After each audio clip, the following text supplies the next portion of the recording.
All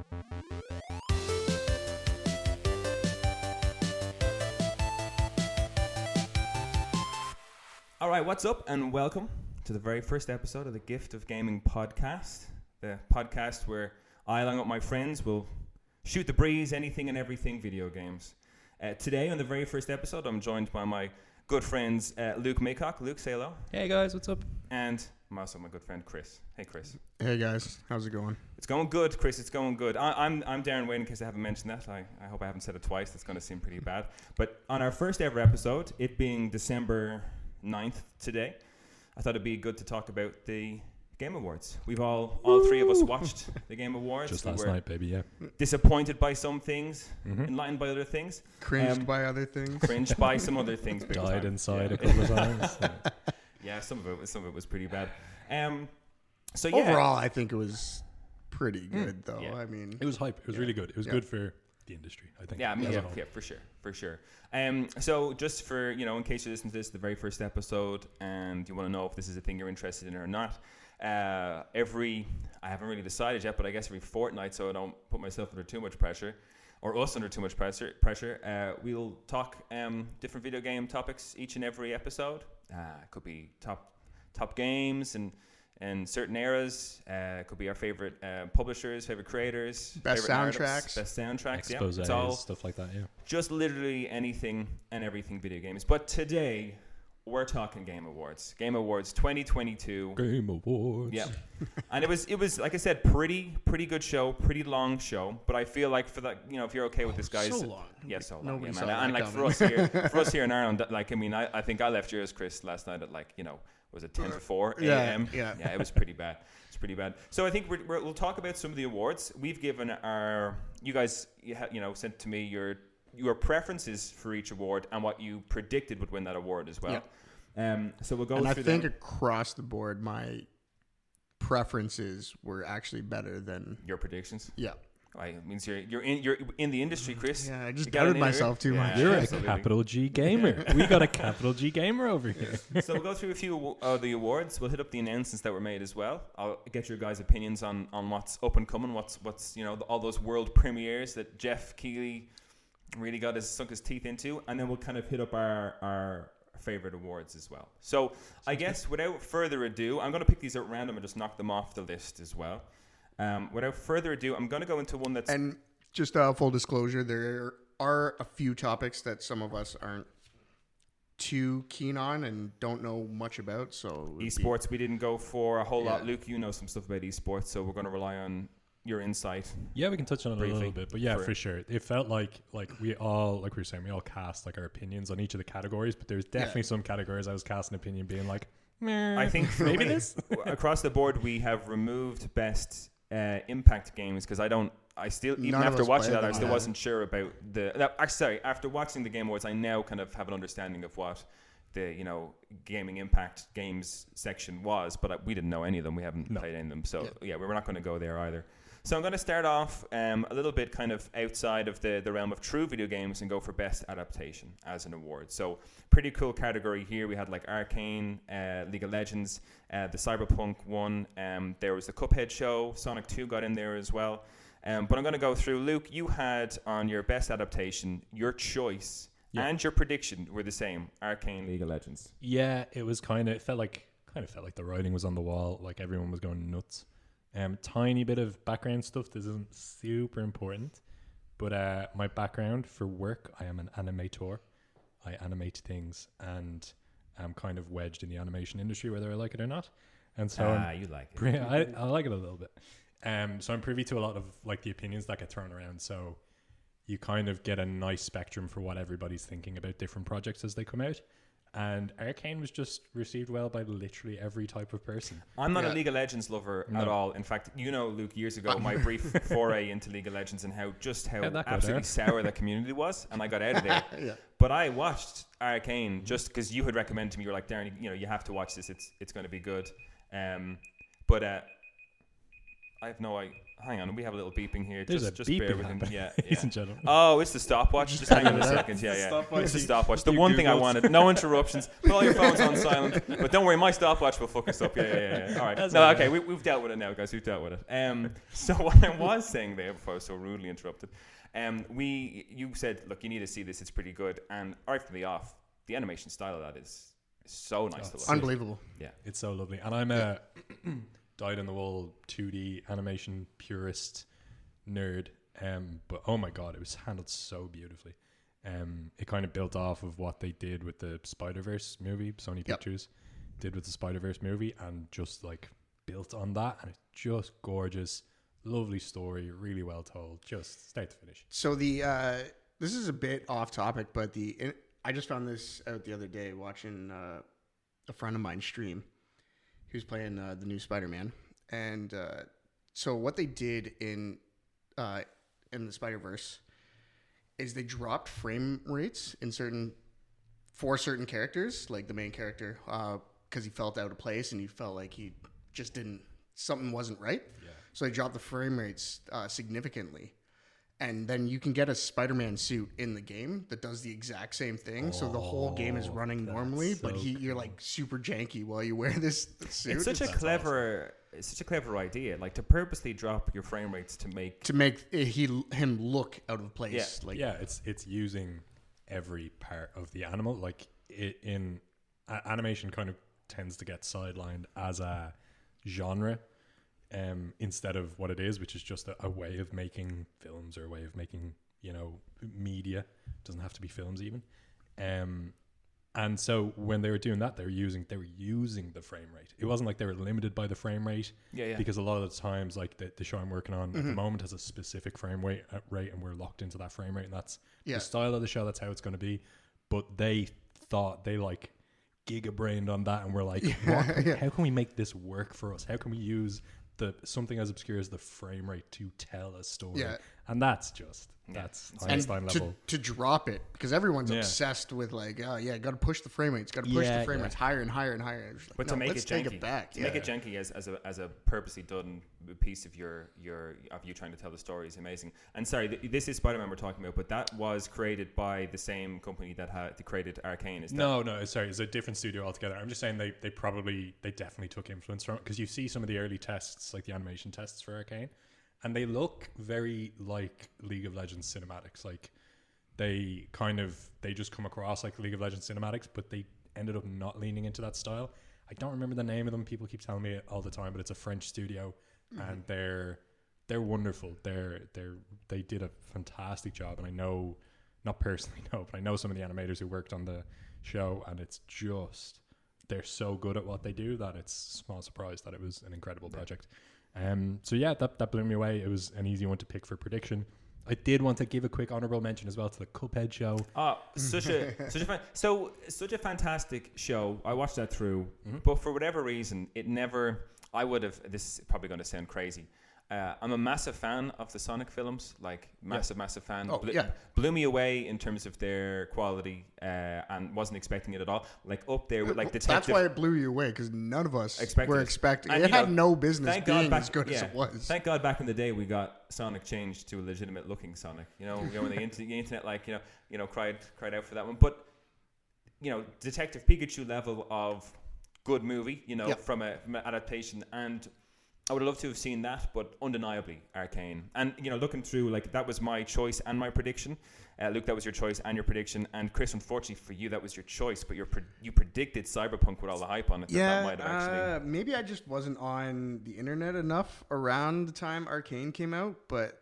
Are you disappointed Cyberpunk didn't get it? No. I'm super happy Arcane got it, but I remember just, like, when Cyberpunk came out, it just seemed like the community was way more hyped about it. Well, didn't it when that came out? Didn't it like brought everybody back to Cyberpunk, because they had, I think, absolutely, and they dropped like in-game, like you could get the jacket, like his mom's jacket that he inherited today, actually. I actually, just a bit on that. I put down Cyberpunk first before I put down Arcane as your choice that you wanted, or as your prediction for as my prediction.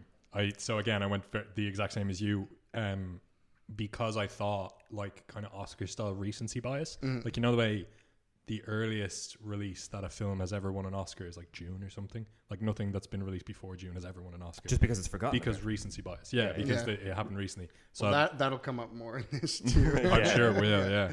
So that was why I put Cyberpunk down, but then I just thought about it again for a little bit and I was like, no, people fucking love yeah, because I couldn't get over the hard. hype around that. Yeah. So that was a worthy winner. And by the way, the reason I got your choices and your predictions was I was interested in totting up to see who knows the most about video games. So I'm going to add up our predictions. So I think that would maybe show who knows the most about the industry. Sorry, you're right, Luke. Who knows the most? No, I'm taking the piss. I just thought I'd add in a little bit of a buzz here to the show. So so the winner that was the best adaptation went to Arcane League of Legends, a worthy winner for sure. Yeah. Can't deny that. Happy with that one.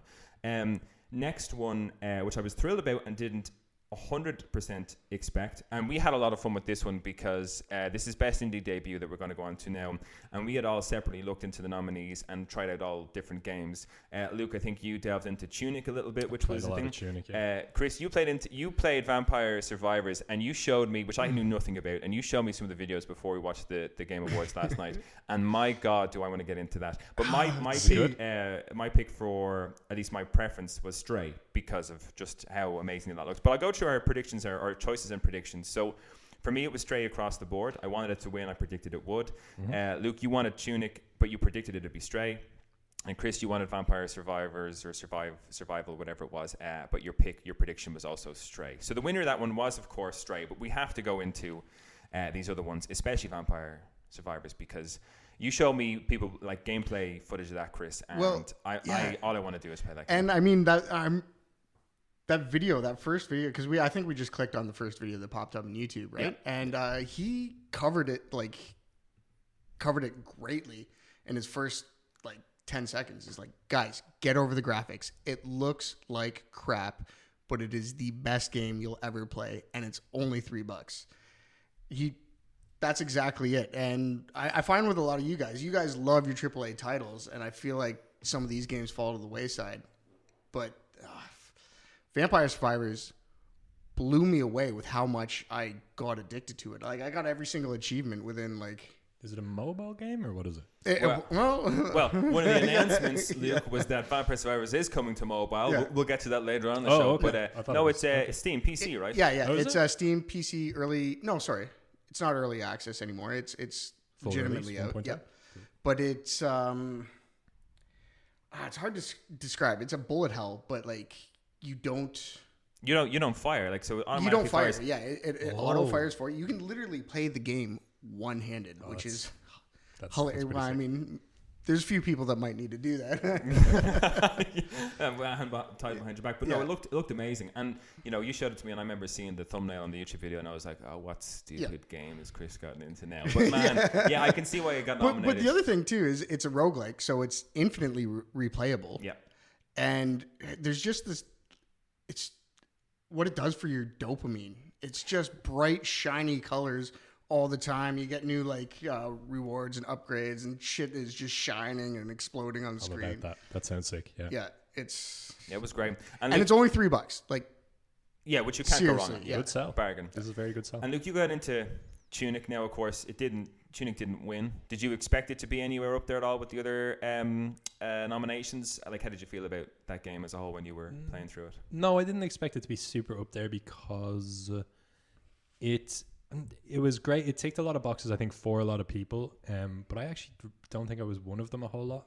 I mostly put it up there because I heard a lot of buzz about it from some some games reviewers and stuff like that were basically sold it as, it's kind of like a Souls-like Zelda where you aren't really told anything about the world from the get-go. You're just dropped in this world and go. That sounds amazing, actually. Yeah, it's sick. It's a super cool concept, and the concept definitely drew me in. And it's not like there is anything wrong with the execution.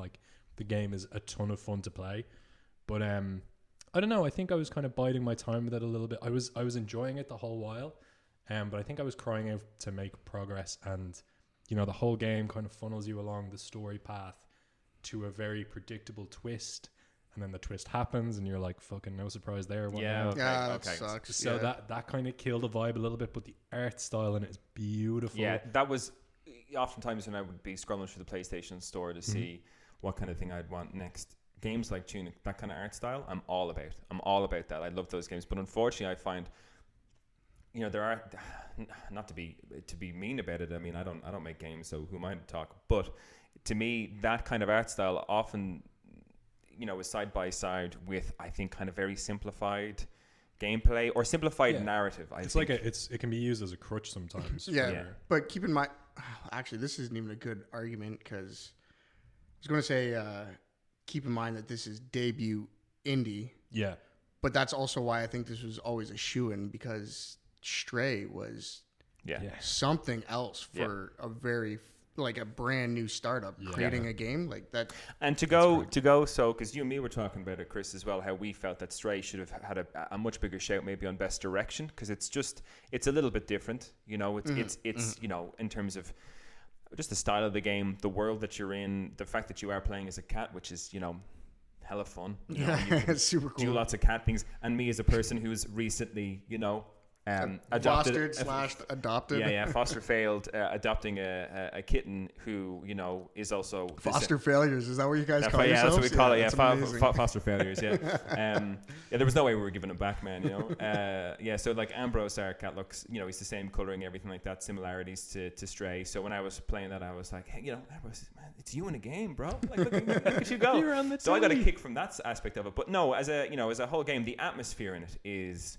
phenomenal. It can be very relaxing to play. It's kind of a real, like, sit down and chill kind of game, and just stroll through it. Really, really nice. But again, as a best indie debut, I mean, phenomenal that's your crazy. That's your first game. Yeah, you know, and that's Annapurna, and who else? Because it's an Annapurna. Annapurna is the publisher. Annapurna just has a laundry list of incredible indie titles to their name. Yeah, they know how to pick them. I don't know who it is at Annapurna that's doing. It is crazy that I feel like I know much more publishers than I do developers, because I just So the developer is, and I go, you know, we have to give them a shout out, I suppose, is Blue 12 Studio. We've got to make sure we get that name there, because the publishers are Annapurna, and Annapurna are behind a lot of very innovative, just very interesting indie games.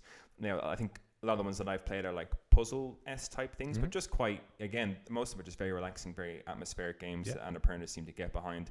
And Stray, again, worthy winner. I couldn't see anybody else really taking that away from Stray. You know, good games across the board. Vampire Survivors, man, you almost had me converted, but I, you know, stick with Stray. I knew that couldn't win, but there was a part of me that kind of hoped, because it's like the reviews are crazy and it blew up. Like, there's a lot of notoriety about this game, because like you every think it's deserving. Like, you think it's actually deserving of the win. Not over Stray, because of the effort that went into that game. Right. Whereas I feel like Vampire Survivors, like, those guys are probably even surprised that they even made it. But like, that game, it blew up. Like, all the biggest Twitch streamers were all playing Vampire Survivors at some point. A lot of the reviewers were always talking about the actual gameplay itself is perfection. How the game feels to move and it's everything clean. like that. Yeah. It's so clean. Yeah. Which when you're playing like a game like that, like as you said, bullet hell, roguelike, whatever you want to call it, that's so important for a game like that, to feel clean, to feel like you want to just, you know, you don't want a janky.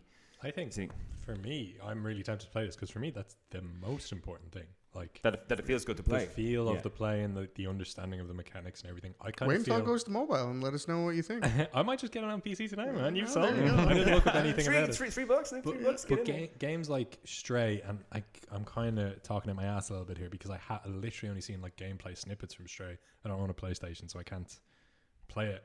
I don't know if it's on, I don't think it's on PC, is it? No. Stray? I think it's PlayStation exclusive. No. Stray is on Steam. Is it on Steam? Yeah, absolutely. Yeah. Fuck. Okay. I should then have. Platforms PlayStation 5 and 4 and Microsoft Windows. So that's Steam. Yeah, shit. Okay. Yeah. Maybe I'm just. No, Microsoft Windows would be their Windows shop, but like, it's also on Steam. Like, you play it on the Steam Deck, cool, which is Linux based. So. But games like that, kind of, I stray away from them a little bit, because one of the things that I love in game, like I just said, like, it's the feel of the movement and everything like that, like just the intuitiveness of the, like, how it, I can't turn this into words at all. What I dislike is when a game tries like too much. Like it doesn't keep it simple. It just goes like the Heavy Rain. I loved Heavy Rain because that was just a wild experiment in a genre that didn't exist yet.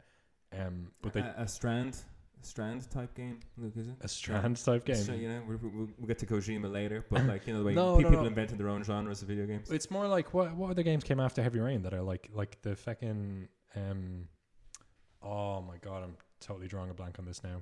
The Quarry and Dusk Falls and stuff like that. Oh yeah, okay. They're kind of the more modern version of that game now.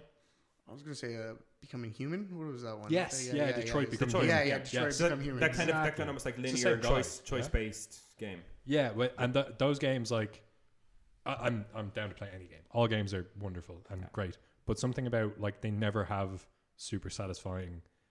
It's not a one-to-one connection between your controller and the game. Like you just don't feel like you're there. It's like you press.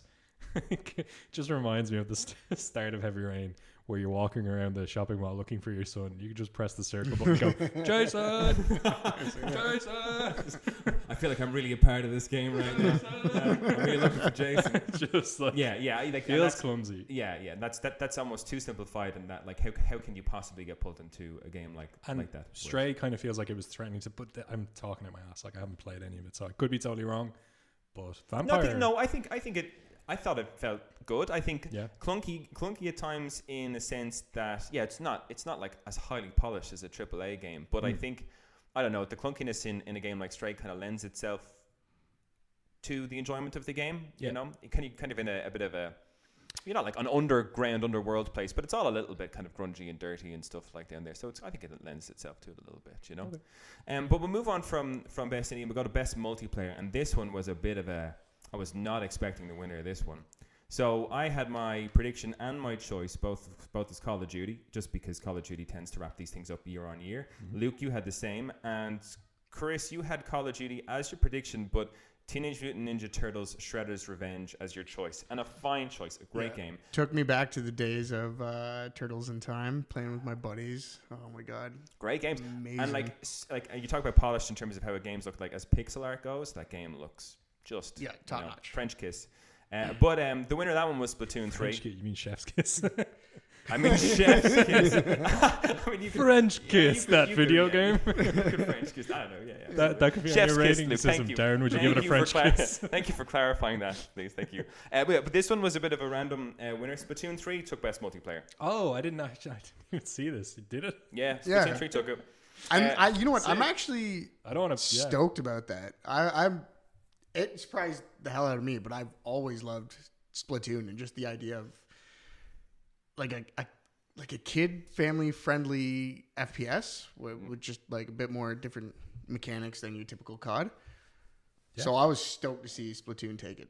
Yeah, like I mean, listen, I've got nothing against Splatoon games. They've never done it for me at all. But in terms of you talking family-friendly game, put Splatoon 3 in the best family game category then, as far as I'm concerned. It just as a multiplayer, it's like, you know, Teenage Mutant Ninja Turtles, Call of Duty. Can all you guys remember what else the nominees were? Like Splatoon 3 was at the bottom of that nominees list. My problem with COD, and I'm looking back on this now, and maybe the community is seeing the same way as me these days, but COD, you can't there's... Couch co-op was kind of dying for a long time, and like Call of Duty is part of the reason, I think. So that's why I wanted TMNT to win, because it was more of a couch co-op kind of deal. And Splatoon is more of a couch co-op kind of game too, right? Like it's... I mean, you can play online, but but sit down with your friends. Yeah, Nintendo's online is crap, so I guess people would probably be more pushed to play in it, as you said. Yeah, so it's nice to see these games, like the winners, go back in the direction of actually like hanging out and playing multiplayer with your friends. Yeah, man, for sure. I've been a big fan of that as well. I'll never forget the first day. I had Game Pass, and it was the day the new Halo came out, which was Halo 5 at the time. And I used to play a lot of Halo with my friend John, like couch co-op. Sit down, multiplayer, play it. They got rid of it. Halo 5, and I sat there for 15 minutes being like, why is this menu so... Why can't I find the local multiplayer option? I Googled it. There wasn't one. Yeah. I part of me died. It doesn't make any... Was it Halo 5 or was that 4? I thought it was 4 that they introduced that. I think it's 5, yeah. Just from personal. I remember though, like a part of me just died inside because there was 4 of us sitting down ready to go, and then we're just like, well, fuck, what do we do now? I've never talked to you about that before, but I wonder how many unique instances there were of that around the world. People sitting down on their sofas to do like the fucking coolest thing in video games. Just sit down with your friends, play a game, and they just feel disappointment. Yeah. That has to be so unique to Halo 5. That it caused so much disappointment. But as you said, it was not completely dead for so long that there were so many games that this is, online only or whatever. Which to me makes zero sense. Like I remember the days, Luke, when you and me used to play Halo 2. Yeah. Den and yours. And the great thing about that was it was an online game, but you could throw me in as a guest. Well, I don't know if it was up to 3 other people in as guests. Like how that is not a thing today. That the industry bigwigs who are making these big online multiplayer games, how they don't themselves consider, hey, maybe they've got someone in their house that would also like to play this game with them. I don't that's boggled my mind for ages, and it's such a disappointing thing. So yeah, you know what, Chris, Splatoon 3, bringing it back to a little bit more of a couch co-op thing. I'm with you on that one. We'll take it. We'll bring it back. But yeah, weird choice. But no marks for any of us there. We all thought it was Call of Duty, and we were all proven very much wrong. 2 very, very different games. But on from there, we got best sport/racing. My choice and my prediction was Gran Turismo 7. Luke, you had your choice, Gran Turismo 7, but you thought FIFA 23 would take it. And Chris, you wanted NBA? Just because basketball was the best sport on the list. So that was my choice. And you also predicted FIFA 23. Everyone seems to love FIFA. Like even people that don't play games love FIFA. Like I don't know how it's football, FIFA man, like the biggest sport in the world. Yeah, it's soccer. It's FIFA is a force of nature. Yeah. We can get into it another time. But like even all my friends that don't play video games, they at least play FIFA, and they're obsessed with it. Yeah. But I don't even understand. Like who did win again? You said. Oh yeah. No, you'll be pleased to know that both your predictions were wrong, and Gran Turismo 7 rocked away. I'm actually kind of like I remember playing the Gran Turismos. They were good games. Well, actually, it depends. If you like racing simulators as opposed to racing games, I'm a massive Gran Turismo fan. Wait, was Gran Turismo the one where you're racing for like 3 fucking hours? Yeah, you could. I lied. I like a Need for Speed or something like that. I don't like Gran Turismo. Yeah, Gran Turismo was the original, the OG racing simulator. To life. And 7 is in terms of how it looks. Now, it's always played well. I love those games because each car that you picked, they all drove differently. They're all accurately kind of depicted. And this one, Gran Turismo 7, I'm surprised it didn't get into the audio design category or win the auto design category because you're just driving for 3 hours, so just how you pick up noises of cars coming to pass you up on the left, you can hear that they're coming up to pass. That's all that kind of stuff is amazing. The developers of Gran Turismo are a studio called Polyphony Digital, and they've been making games since I think they made 2 games before Gran Turismo 1 in the late 90s. And that's what they were notarized for. That was all the rumors that went around. People speculated that every car in Gran Turismo 1 sounds like, and this was in the 90s, they were it sounds like the engine of the car in a video game. Yeah. And then by the time Gran Turismo 2 came out, that question was put to bed because they were the sounds of the engine. And very impressive. And it's so good again. It's like Call of Duty getting knocked out of the best multiplayer category for a winner, great. And then FIFA getting knocked out of this best sport racing category, great. Yeah. Seeing Gran Turismo 7 in there is a breath of fresh air. Yeah, nice. It was nice. I'll take that one. I have a question for you guys though, because it was sports and racing, and they're all the super highly realistic, borderline simulation or simulation in some cases. Mm-hmm. Do you think we'll ever see a Mario Strikers or a Mario Tennis or a Mario Golf or even Golf with Friends on these lists? They'd have to come out I would say they'd have to come out in a fairly weak year. I think what stands to games in this category is their realism. I think if you look at a lot of the games in the category, this is purely, you think this should be almost like sports simulation or something like that? Yeah, because the wording of it is sports/racing. So even the category itself is trying to grasp at something that happens in real life. But I totally agree with your point. I think it'd be sick. Yeah. Could a game transcend that categorization? That's what I'm thinking. If that's the case, then what, if Mario Strikers had been the greatest game of the year, would it not fall? What category would it fall under in that case? I would say multiplayer. Besides game of the year, I think multiplayer. Yeah. I think looking at those categories, I can't think of anything else that the likes of Mario Strikers would get into, or that style of game that would get into, apart from best family or best multiplayer. is what I'd put that into. If it was to have a chance of winning an award, I would put it in those categories. But again, like this, I know it's a sporting game, but I think the sport racing historically for the Game Awards has always been those realistic, almost or like even the like Mario Kart. Like Mario Kart's technically racing. Would that make this? Because it kind of brings up the idea that as you move more towards like arcadey type games, you start to sports starts to become esports, because like a game like Mario Strikers, the intention is that they're fine-tuning this to be like super competitive across like loads of different realms. So like there's a bunch of games released today where you know that they're going for esports. Like you kind of knew that from the out with Rocket League. You obviously know that. Yeah, Rocket League could be a I guess you have to draw the line somewhere. Yeah, that makes sense. Sports game, or it could be and it kind of brings up an interesting line between sports and esports. Final Fantasy X Blitzball. Man, I'm telling you, best sports game. That should be. I'm still disappointed that it hasn't been made into a game already. So just looking at these, so that was the best sport racing. I'm going to blast through a couple of these because I don't want our first episode of the podcast to be like 3 hours long.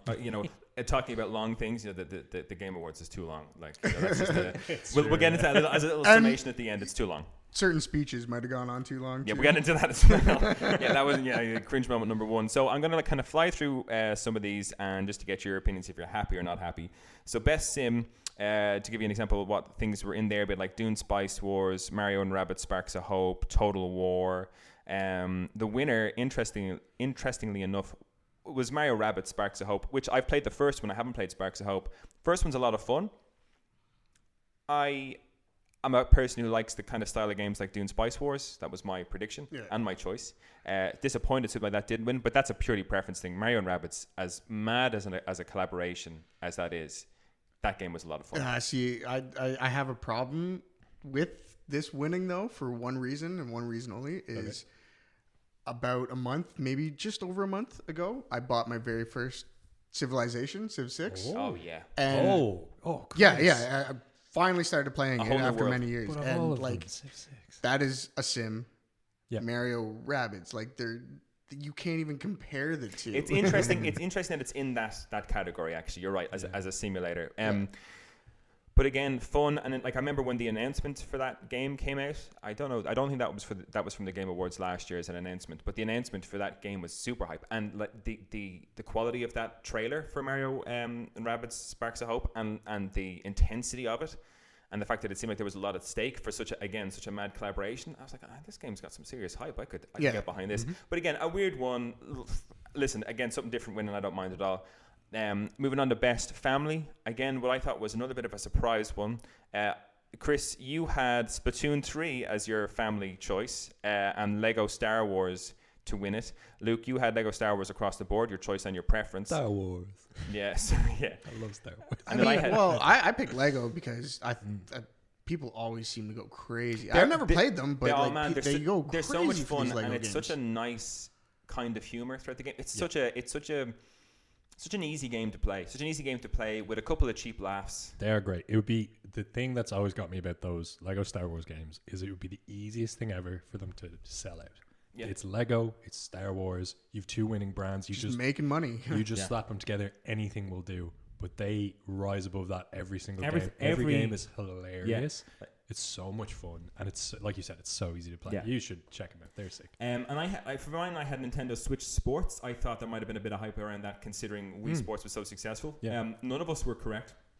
Kirby and the Forgotten Dreamland won Best Family, which doesn't even make sense because isn't it a single player game? So I don't think. Where's I think the family is kind of like more of those family friendly games to play that, like at least if you're observing to watch it as well. Kind of comes back to the sports thing where they word the categories in such a way where it's open to interpretation. Yeah. In my opinion, a family game is something you sit down and play with the family. Like so sports. So I also think I could be wrong as well, and hit us up. So this is just like wrong. PG-13. Yeah, I think family-friendly games, be they multiplayer or single player, I think they're just like what is the most adventurous one of a family-friendly game. So if a new Mario game comes out, is that a family game? Yeah, and again, correct me if I'm wrong, listeners. I'll let you know how as well. I've forgotten our email address, but I'll remember that shortly.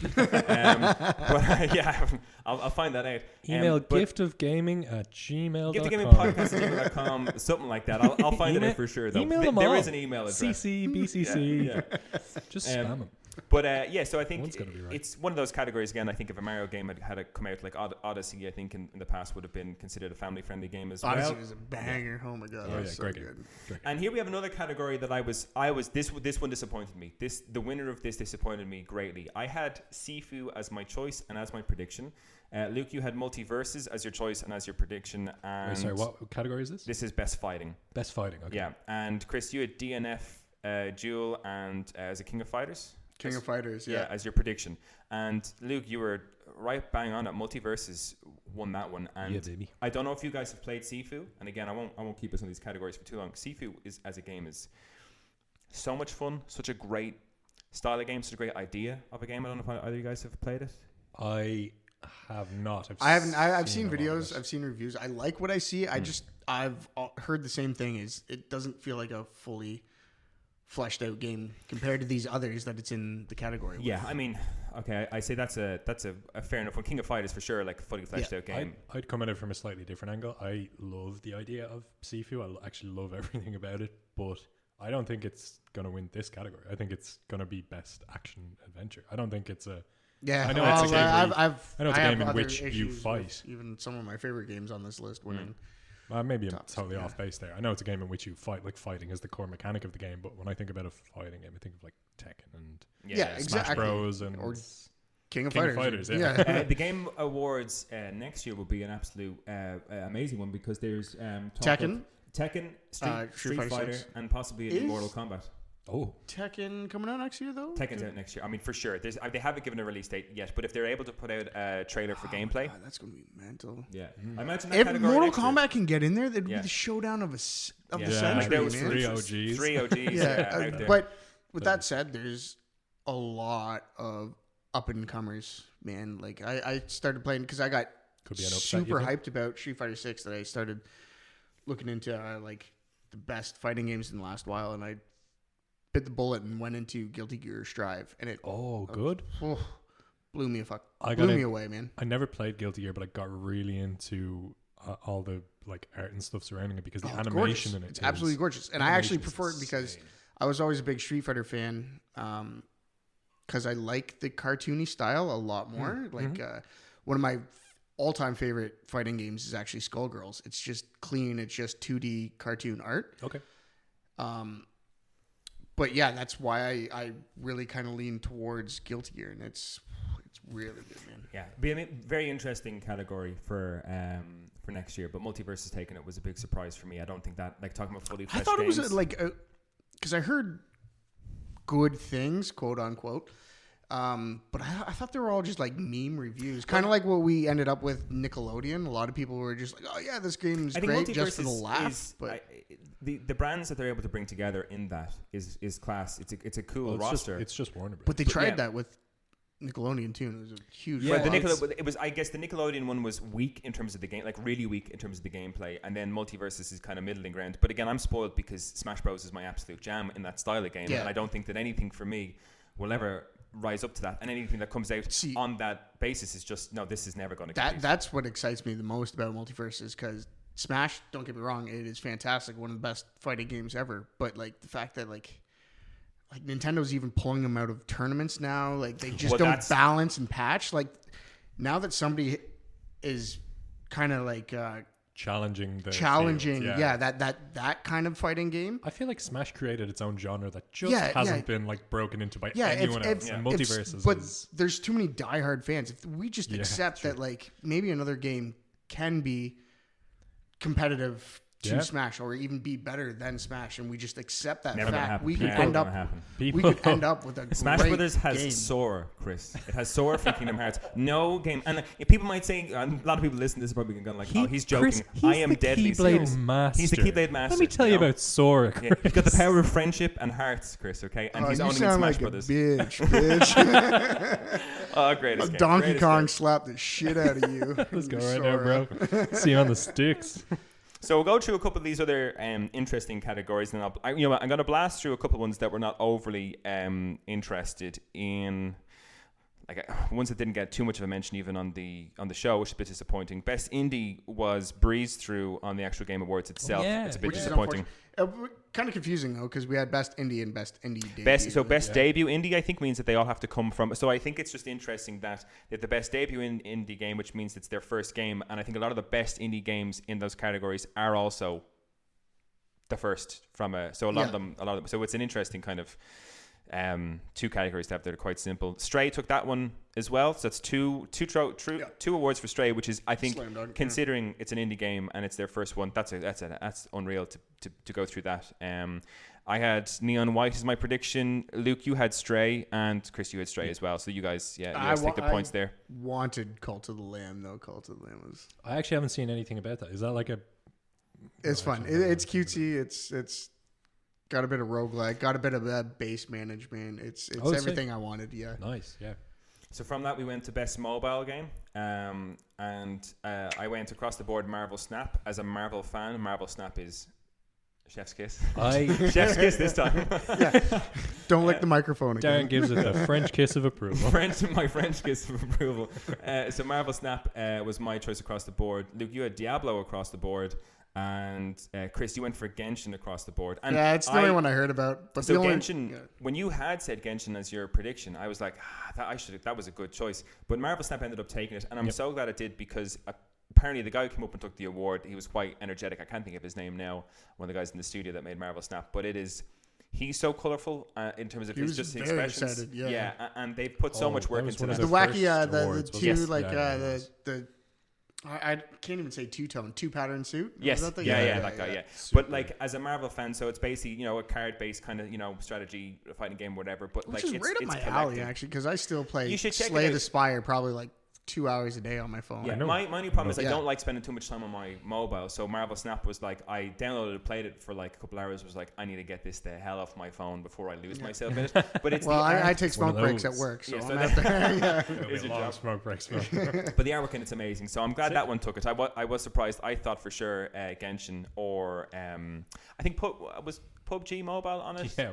Yeah, and I'm surprised that one didn't take it. So good for Marvel. No, it was Apex. No, PUBG Mobile was. Oh well, maybe it wasn't. Apex was definitely on it. So even to beat out Apex was pretty good. PUBG Mobile, FPS on mobile. The Grubhub ads, for PUBG, that's pretty embarrassing. Guys, let's all go order a Wendy's off Grubhub right now. Let's get into our car and PUBG. Yeah, that kind of stuff for video game. That's the part of video games that I don't want it to go. Die inside of that. Okay, so we had. I'm going to go through the Final Fantasy 14 awards that they won, which is great. So they got Best Ongoing Support and Best Community Support, and good for Final Fantasy 14. Yeah. I am chuffed that that's still winning awards, because as a Final Fantasy super fan, and to get this game that I just wish I had more time to play as a massive MMORPG. Yep. I'd love to sink my teeth in it. It's got everything that's good about Final Fantasy is in it, and the community from start to when I stopped playing that game was amazing. I'll never ever forget playing that game and struggling tremendously to beat some bosses and having complete strangers come up in there. Like we're like, I'm in my leather tunic and I come across a guy that's wearing like, he's like glowing bright white in all the like paladin super duper gear. Him walking up to me like, hey son, you need a hand? And I was like, boy, do I. He's the main character. Yeah. That's why they got my vote, because I haven't played Final Fantasy 14 in like maybe 2-3 years, but I remember the community just being so great. Like, there's no way they've changed since then. No. There's no way. So they took Best Community Support. Oh, wait, hang on. Did they... Yeah, they took Best Community Support, which is amazing, and they took Best Ongoing Support, which is also amazing. So good for them. Ongoing, like adding content to the game, which is Yeah. So we'll go through some more of the actual genre of games. Best action adventure. I was disappointed here for those listening. So I want to take a moment to talk about, like, we have best action and best action adventure, or action/adventure. Can we just drop the action from adventure? Right. Okay, like, so we want best action game and best adventure game. You just want to? No, just like as a community, as a whole, like just have best adventure game. Yeah, games are so broad, man. Yeah, I mean, genres and games. Trying to stuff obscure. these into categories would have been rough, I'd say. It's a trial, yeah. So we'll go for best, I suppose, action adventure. This was sad for me. I was hoping, I knew it wouldn't, but Horizon Forbidden West is my 100% absolute game of the year. Oh, sick! Platinum that game. Loved it. I mean, played the first one. Platinumed it? Yeah, platinumed it. Yeah. Platinum the first one too. It's just, the world is great. And I think for me, playing Forbidden West, lucky enough to get a PS5 not too long after it came out. I was very lucky to get one. And Horizon Forbidden West was, for me, the first showcase of what a PlayStation 5 could do. It looks amazing. Don't get me wrong, there's parts of the narrative I think they're a little bit janky and maybe underthought, but the world as a whole, I'm big into those post-apocalyptic kind of storylines. People's takes on them always interest me. This is one of the ones that interests me the most. But I had that as my choice for a best action adventure game and did not get it. Luke, you had God of War across the board, and Chris, you also had God of War across the board, and of course God of War took that. Yeah, absolutely took that. Too much hype, too much recent hype. Yeah, let me tell you something. I haven't played any God of War games ever. You had it down for a lot of stuff. I'm looking at like your top, the first couple of wars we have here, which we'll get to. You have God of War down. You've a good bit of your column here is God of War, Ragnarok for sure. So we'll move on to best action game. This was a surprise. Me and Chris had Call of Duty as our prediction, and Luke, you had Teenage Mutant Ninja Turtles, and out of nowhere, Bayonetta 3. Oh yeah, best action game. Which I don't have not any time for Bayonetta. It doesn't interest me. I've never gotten into the Bayonetta games. I have no time for Bayonetta. I'll say it. No, well, thank you. At least one of us is being honest here, Chris. I also have no time for Brave Take. But I don't. My hot take. I never enjoyed Devil May Cry games, so I kind of knew from the get-go that like Bayonetta wasn't going to be my jam. But I know a lot of people who play Bayonetta and are like, oh my god! And good for the game considering the recent controversy surrounding the voice acting. I can't remember her name, but kind of made up some lies about what was actually happening behind the scenes. And then she was found out, and the community, as internet people tend to do, jump down the throats of Bayonetta creators, and then was like, oh, actually, hang on, there's two sides to the story, and she's actually in the wrong. So that was good for them that after all that kind of, I suppose, the dirt smearing or whatever, that they got out and got an award.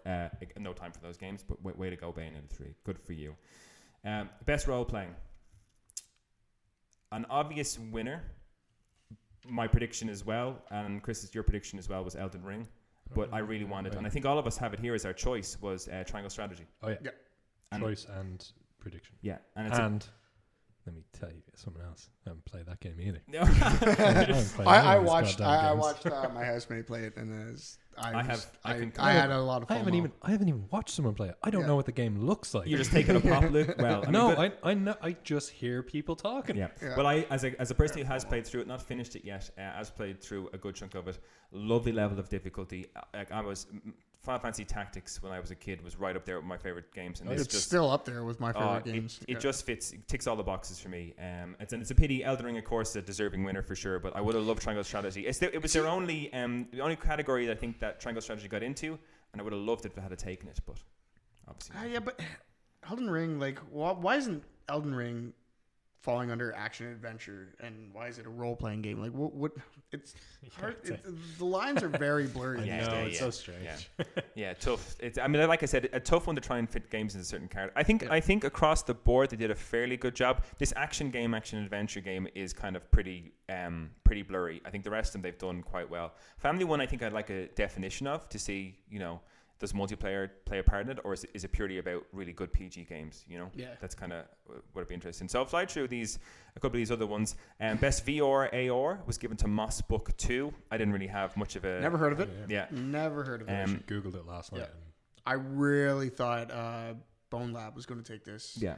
Me too, actually. I don't know if I put that down, but like I have a ton of people on Steam that are always playing it. They talk highly of it. It's like a Boneworks and Bone predecessor or like successor or a sequel to Boneworks. Yeah, it is. And it's available on every VR headset there is. Bone Lab, yeah. Yeah, which automatically makes it just more accessible than It's like sick. 90% of the VR games out there. Yeah. And it just looks fucking dope, man. Like, have you seen gameplay? It's fun. I have it. It's crazy. Crazy. That one I have played. In fairness, though, like I said, I have no idea what Moss is even about. So I looked at a trailer for it briefly. It's one of those. How do you describe it? It's kind of like an asymmetrical co-op game where like one person is controlling the character with a controller, and the second person is wearing a headset. And they interact with the environment to create bridges and draw things for that controller player to climb on. So that's cool in theory. Yeah, well, that's fun. I've never seen it done in a way that makes me go, "Oh, video game's so cool." Yeah. I don't. It's never like. I guess it's just not for everybody. In that kind of style. We're gonna just pass over best esports games, but the best esports categories. Unfortunately, Luke, you're the only person who's got any kind of say in this. Esport. Yeah, but I like esports. Much like the Game Awards, not a whole lot. I'll just go through the awards. Best esports game was given to Valorant. Best esports athlete was given to Yay. Don't know who that is. Good for you, Yay. Best esports team was Loud, and the best esports events was the League of Legends Championships 2022. Yeah, baby. Yeah, that was a good one. I'm sure people were super friendly during that tournament, as is the community. On a global level, people are a delight. Okay, that's the thing. When you put people face to face, they're lovely. They're so nice because they got nothing to back it up. But put them anonymously behind a champion in League of Legends. One thing I want to go through. So we got most anticipated. Sorry, that's a good one. This one was obvious. All of us picked the exact same thing here. No doubt. The Legend of Zelda: Tears of the Kingdom was what we all thought, and it was guaranteed to win. Hogwarts Legacy was something I would have liked to have seen. Luke, you obviously your choice was Legend of Zelda, and then Chris, you said Starfield, and Starfield's one that has piqued my interest for sure. Starfield is super, your brother is actually looking super forward to Starfield. He like in terms of No Man's Sky, that kind of he's big into it. The problem is Bethesda. Just 50-50. Yeah, like Fallout games is so never. I'll play it day one on Game Pass. Okay, all right, Mr. Game Pass over here. Content Creator of the Year went to Ludwig. Luke, if you can, worthy winner in 10 seconds or less. Oh yeah, 1,000%. He has got it. He's got the it factor. Like, he's a very talented content creator, streamer. He just can turn on a camera and he's on, which is incredible. And he's also like a really cool guy. He creates lots of infrastructure. He creates lots of events. Pours tons of money back into streaming, content creation, the community. Big Smash guy. Total package. All right. Yeah, he's a stand-up guy, and he's like really level dude as well. Like, he's a cool guy. So I said 10 seconds or less, and I'm bitterly disappointed because I think that was more than 10 seconds. I think that was exactly 10 seconds. I'm going to flip this table now. I'm glad one of us knew something about him. I still think it's a travesty that Vadi Vidya didn't make this list, though. He's the absolute best content creator. I don't know who that is. Check him out. That's the problem. That's the problem with like it's a community, right? It's the games you like. So And then we go to innovation and accessibility, a surprising one. I think I'd watched a whole video on The Last of Us Part 1 in terms of the new accessibility. Yeah, me too. And it looked like it was huge, but God of War took that one. Yeah, I wanted to ask, what did God of War do? Kind of, I mean, accessibility-wise, a lot of the thing to do with like, vision impaired.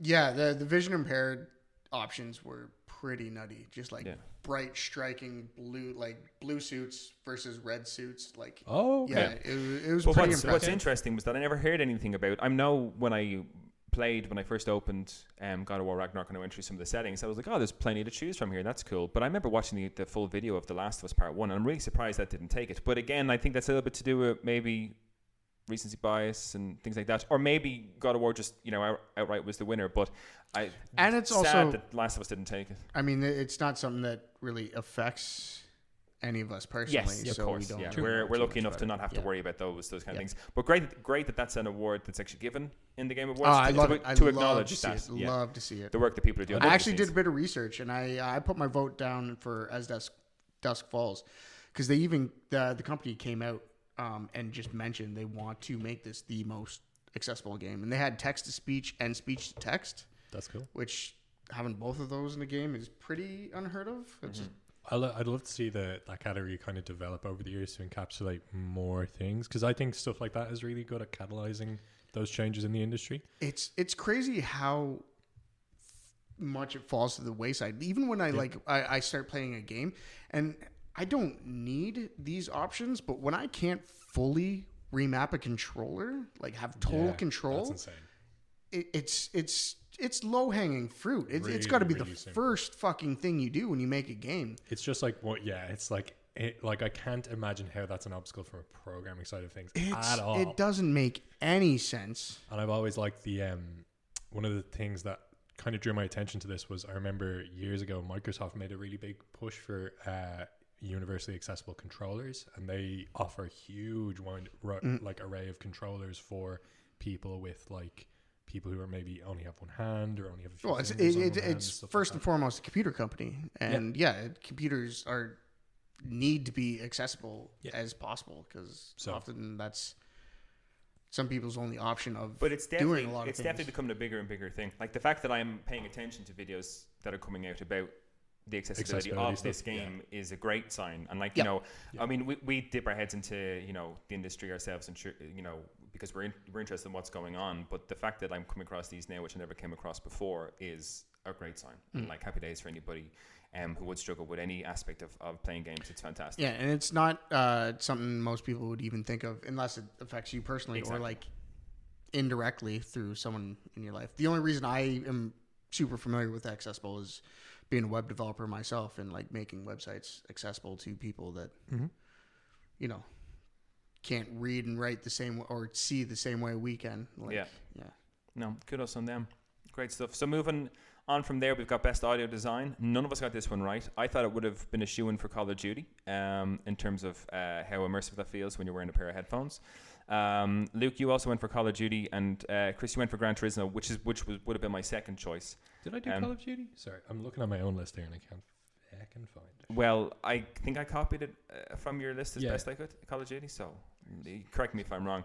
But that one went to God of War, Ragnarok, which I played. Listen, I'm almost at the end of the game. I played most of it with headphones on, and I personally wouldn't have found it anything outrageously amazing. Don't get me wrong. It's got, again, with the Pulse headphones for PS5, you do get that 360 sound, which is cool, but I definitely feel games like Call of Duty where that kind of stuff is so important to hear, and they do it so well. It was a bit surprising. Maybe that's the key to a good audio design, is if you don't actually notice it, it's that immersive that nothing really stands out. Or the Call of Duty thing is very immersive, but God of War is Ragnarok, I thought was immersive, but again, nothing that blew me away. The fact that the way you can hear certain things in the likes of a Call of Duty game, and especially when you're talking about playing it on a professional level, a competitive level, that stuff is vitally important to your success, and Call of Duty's always, in my opinion, done that very, very well.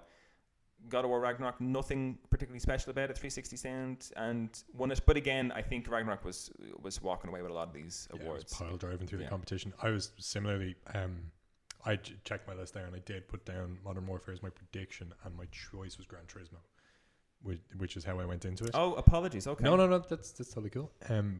But my reasoning was kind of the same as yours. I figured that people would be going crazy over Modern Warfare because, again, they use the audio design as a tool in those games. Yeah. PUBG kind of pioneered this in the battle royale genre, that if you don't have headphones on, you don't have directional sound on, you are at a significant disadvantage from a gameplay point of view.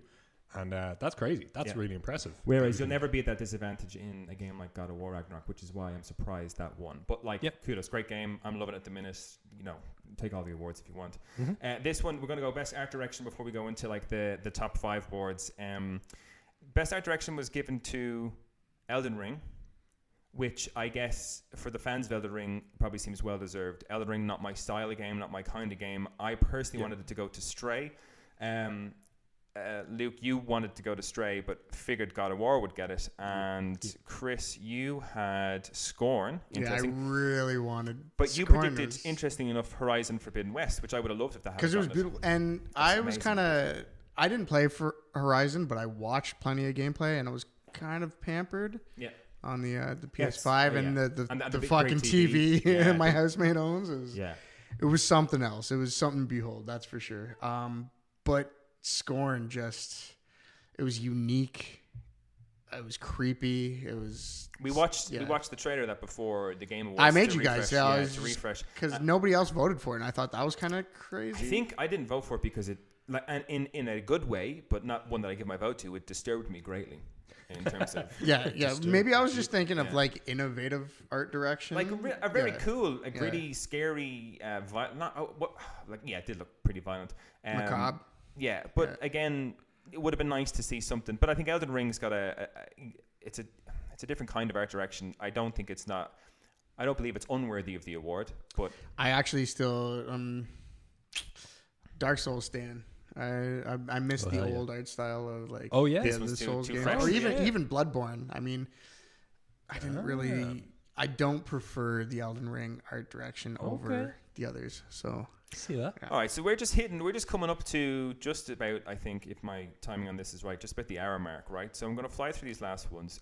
Before I go on as well, also, I'm sorry to break the fourth wall for us here, but our friend Craig is wondering if we're still interested in playing Catan after the podcast. Are we still interested in playing Catan after the podcast? It's 10 now. No, we'll keep going if that's good. Yeah, it's 10 now if that's okay. You guys still cool? Oh yeah, man. All right, Chris, you need to go to Luke, fire away. Me and Luke, you and me can talk about. We'll go to one of your choices and, one of my choices. Like Luke, I'm big into narrative, massively big into narrative. For a second there, I thought you said you were really big into Naruto. It's like, okay, where's this going? I'm not, unfortunately. I know it's quite good, but narrative is my jam. It's why I play video games. Yes. Really, it's what I spend my money on for video games. Mm-hmm. I love Horizon. I wanted it to be Game of the Year, Forbidden West.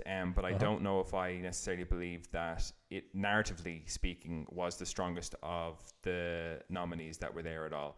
So for me, God of War was my choice. God of War was your choice, and I think Chris has Elden Ring here.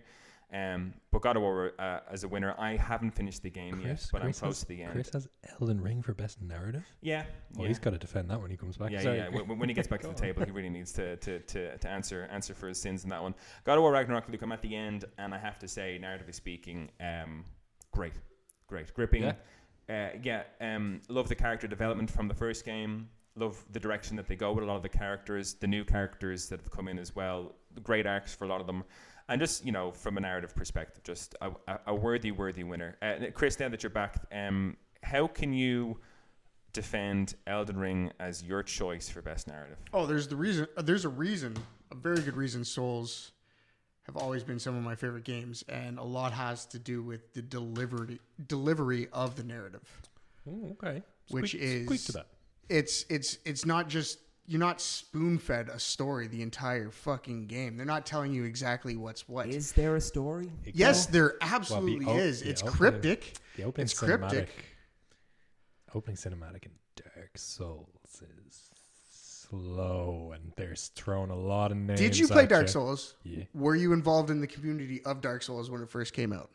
I don't know if I was involved in a community. Should you have to be involved in a community for the narrative to be successful? I have double digits hours in Dark Souls. Absolutely. That's why the narrative was the best, because it all came down to people retranslating like the Japanese version of the game, getting the extra piece of like lore and information, going on Reddit and theory crafting together. It was a community involvement to build the story. So that's interesting. And then you had content creators come up with these writing like an actual like story. I don't know if Elden Ring could possibly win best narrative for that. That sounds like, and I appreciate that aspect of telling a story, but they're not telling a story per se. They're leaving it very open-ended for you as a fan and a player to go out there and be like, I think this could be this story, as you said, cracking the codes or the crypticness of it.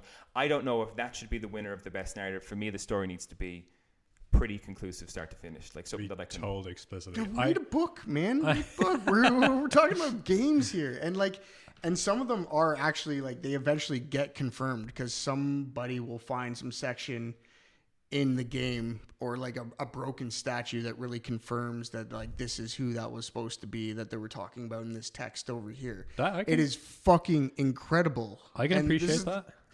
And this is a problem. I get a bit heated when I talk to people who's never been a fan of Souls. Oh no, I'm a huge fan of Souls and Bloodborne and everything. I've only played Dark Souls 1 out of the Souls games, but I played Bloodborne. I haven't played Elden Ring yet. But I'm a huge fan of them. I just like they're just a bit mad when it comes to the narrative. I feel I totally buy what you're saying. Like I totally dig what you're saying. It's the best I think that's delivery a super of a story. valid. Like the fact that like piecing the story together is a but game can in that itself. be considered a good delivery of a story if you have to piece it? It's it is- narrative. It's yeah. an explicit choice of narrative. You have to give That, it. oh, that I agree with. They chose to tell the story that way, way. and like people clearly like there are people out there like Chris who like eat that shit up. Yeah. Like that's I'm not denying that, but for me, I guess it comes to opinion based, and I have nothing against what you're saying, Chris, at all. But for me, if I'm getting into a game purely for the narrative, I want the narrative to be front and center. I never get into a game purely for the narrative. Though. Well, like, I mean, so a game if I want just pure narrative, I read a book or watch a movie. Like I play games because I. But I think the thing I like about narrative, strong narratives in games, is that you are playing this amazing story as opposed to reading this amazing story or watching it. That you are the character in this story, which is great. But I think from the perspective here, I want to get in and just be told a story, start to finish, with me essentially playing as the characters. That's how I get a kick out of narratives when it comes to video games. And I think God of War, for that reason, again, I haven't finished it, so hopefully the ending isn't awful. I don't think it will be. But I think a fine worthy winner, and definitely a stronger, the strongest contender in that. Like I said, massive fan of Horizon, but not a strong narrative. who won the category? Sorry, God of War won that God of category. War? Yeah, God of War won that one. So we'll quickly fly through score and music. We were all very disappointed. Wow. We all had our choice. This was probably the most disappointing. Top. Metal Hellsinger. Yeah, just. Stop. They did win. You know what?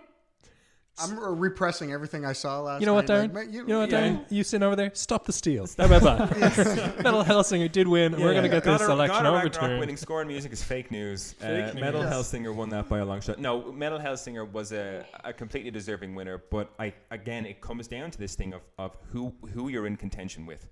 Like, who else is in the category? God of War was probably third place for me. Yeah, and I'd agree. I'd be right there with you for that one as well. Great score. Hosier killed it doing that blood on the snow thing. That was sick. But Metal Hellsinger, it's in the fucking name. But I think the whole game was based around the fucking. When you're talking about best score and music as well, I think the reason why a game like God of War would be pretty much a shoo-in for winning something like that is the score for that game helps tell its story.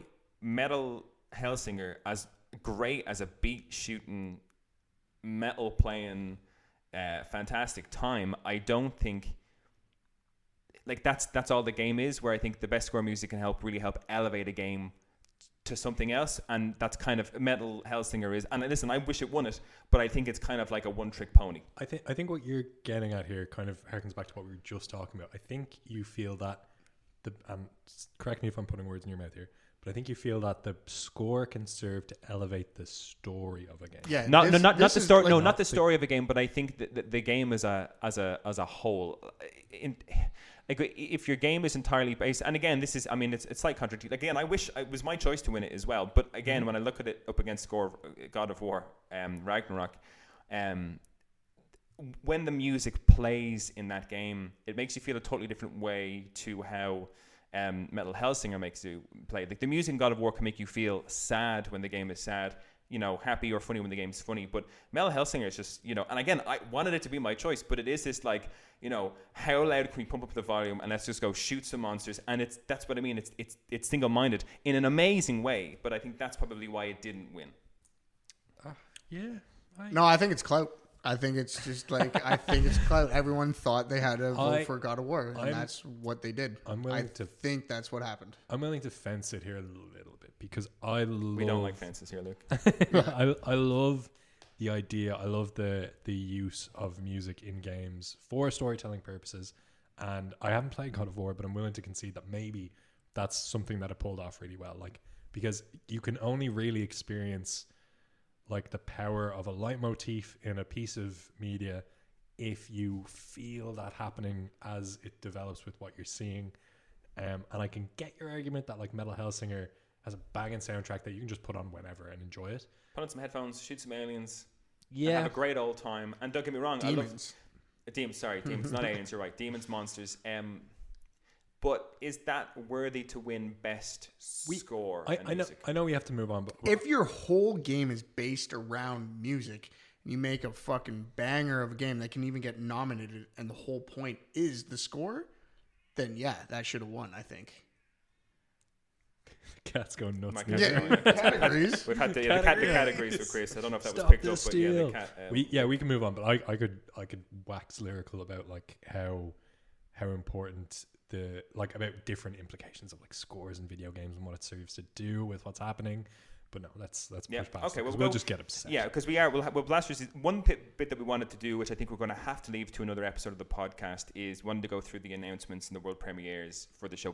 Sick. We have zero time to do that now. I don't think we've still got 3 or 4 awards to go through, and we're hitting the hour mark. So I'm saying we'll put the announcements and the world premieres to bed for another episode. Maybe our next episode we can do a part 2 of the Game Awards. We can do. Do you know what? We can do our own most anticipated games for 2023. That sounds like a great idea. That's a great episode. We've got a lot of new world premieres to go off. Yeah, cool. That's a good show. So before we get on to, I suppose the next one is after score and music, I've got best game direction here. So I thought game direction, I predicted Elden Ring to win this. I wanted God of War to do it. Luke, you had God of War across the board, and Chris, you wanted Elden Ring, but you gave it. You predicted Stray, but you have your choice as Elden Ring here, or is that backwards? So game direction, that is actually backwards the way I have it in my head. Yeah. Sorry, game direction is the kind of the innovation category, right? Yeah, I think so. In terms of what that video game or what the team behind that video game, how they went about creating it. I expected I'm a huge Souls fan. Dark Souls the first is my absolute favorite game of all time. Well, it's up there. It's definitely up there. It's tied probably. And I loved Elden Ring. I expected Elden Ring to win, but this game, this category was supposed to be about innovation, and I thought Stray was more fitting for it. I'd agree with that in terms of, but again, I think maybe this is our interpretation of the game direction to try and do something a little bit different. That's great, maybe. And maybe they've got a completely different, I suppose, definition of that. But Elden Ring, which was the outright winner for that one, I can see that being when you take, from me who doesn't play a Bloodborne game, the idea that you could take a Bloodborne Souls type game, which is very linear, and put that into an open world, all of a sudden. Well, open world enough. It doesn't play the same. Open world, but but Dark Souls have always been a bit different. Dark Souls 1, I guess there was probably a linear path you should take, but they never told you which direction to go into. There's tons of paths you can take. But none of them would have been open world per se. Absolutely not. And I think in terms of from a direction point, to take a game like that and turn it into an open world game was probably a bit of a ballsy. I mean, it was so hype. Everyone was so excited to see that game come. I think it'd be very easy to mess that up, to screw that, drop the ball. Yeah. I mean, I'm still... You're still not sure if they pulled it off? I don't want to hate too much on Elden Ring because I fucking loved it. Yeah. I absolutely think it was the best game that came out this year. But I think open world was even maybe a bad direction for a Souls-like because there's... Especially... They rebranded. They wanted more people because everyone hears Dark Souls and they're like, oh, fuck, that's way too hard. I'm never going to play that. Yeah. So they rebranded to get more, even more people to play it. And they ended up making an even more difficult game with the open world because you just turn the wrong corner and you just get stomped. Yeah. Which, again, for me, why I wouldn't get into Souls games would drive me up the wall. But I appreciate there's people who really feed off that kind of style in the game. They're like, it's great now that I know...